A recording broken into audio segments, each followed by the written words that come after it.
So this is the 11:40 GMT edition of the KHOODEELAARTV television channel, being broadcast on the internet. Is the BabyAngelGeronimo editions of the KHOODEELAARTV television channel. Now we shall be talking more about the Sunday Times article yesterday that is an investigation piece, and it is headed Unmasked. It's difficult because of the technology to show the image of the page or the report, but we shall be having a look again and see if there is an image, a flash of an image can be shown. That is the Unmasked. Where is it? No. That is the Unmasked, yes. That is the Unmasked, and it's pages 16 to 17 of the Sunday Times, and the image on the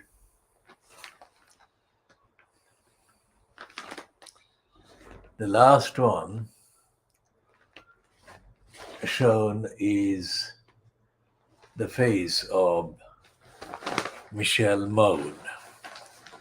How did she come across? How did she have a name called Mone? As COVID-19 cases rose, it is said that Mone, 51, began lobbying ministers, including Michael Gove and Lord Agnew of Woolton, on behalf of PPE MedPro, a newly formed firm that was duly sent down the BIP procurement lane. MedPro won a $200 million contract for PPE, personal protective equipment, including gowns that it transpired were not then used by the NHS. Mone has consistently denied having anything to do with it, with the company and any wrongdoing. The National Crime Agency raided her home last year as part of a fraud investigation into its activities. The Guardian newspaper, that is last month, reported that Mone and her children received £29 million originating from PPE MedPro's profits. Rishi Sunak said he was shocked by the allegations. And MedPro is PPE contracts £203 million. Government estimate of unused PPE 125 million. And it says MedPro is probably the highest profile firm that received PPE contracts because of allegations of its ties to, well, they are saying it, Baroness Mone. I'm not saying it. And this is a completely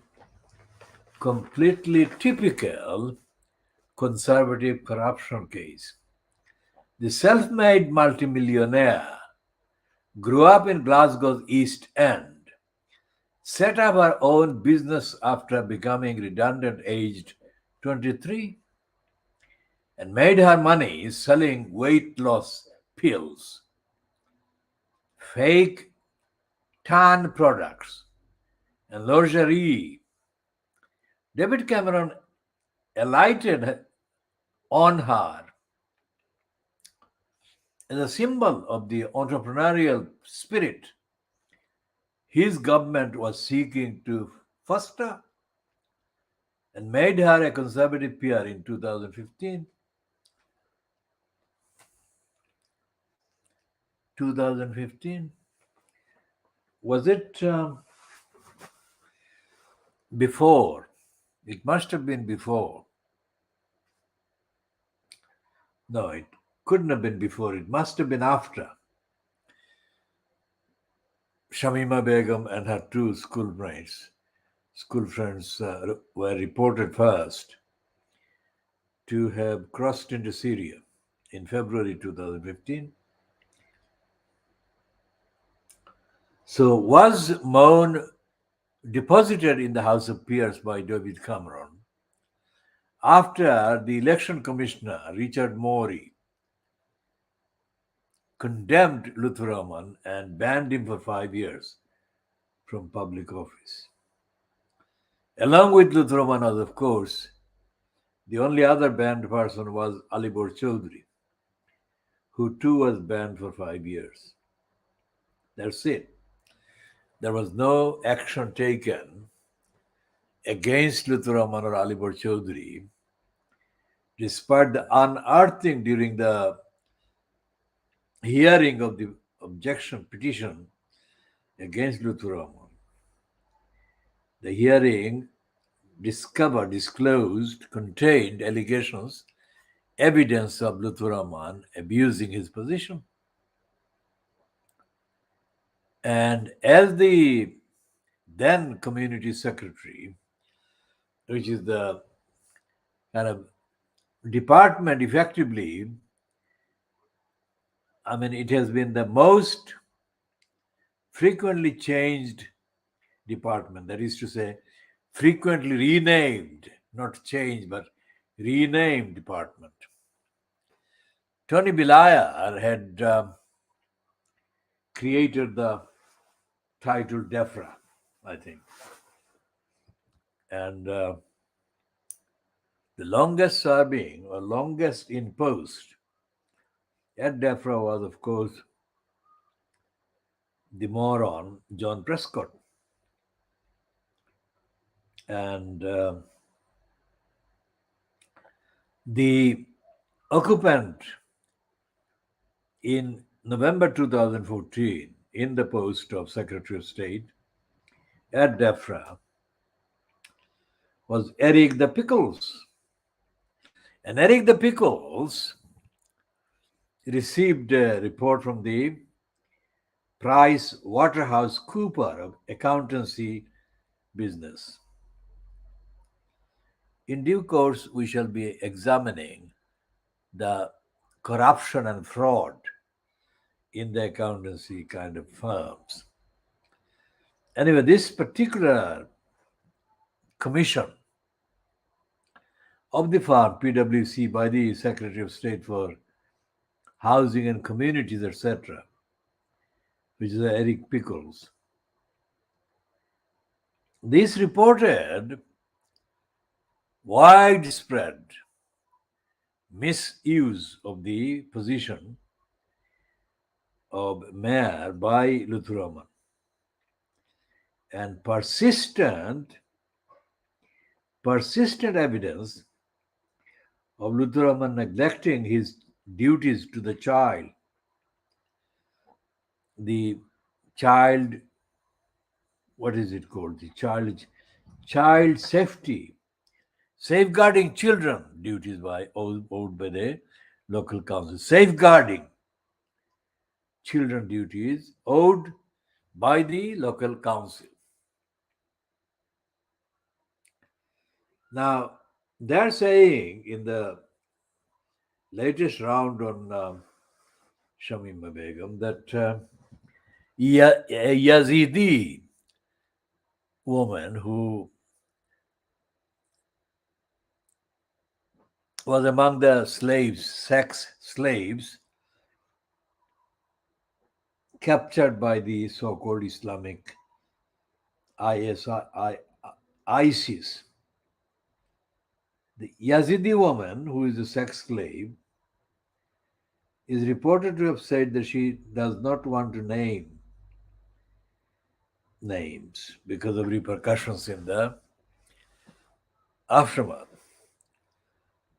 So the Yazidi woman remained without name, but is described as a victim of sexual abuse by the so-called Islamic State. And according to this Yazidi woman, Shamima Begum gave rousing speeches asking women to commit suicide bombs and cause other terrors. This is the first time that anyone as specific as the Yazidi woman has described has come up with a statement that actually describes Shamima Begum as having been involved in crimes, terrorist crimes. Now, she incited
So, according to the Yazidi woman, Shamima Begum incited women, well, audience members, and incited them to commit terrorist crimes.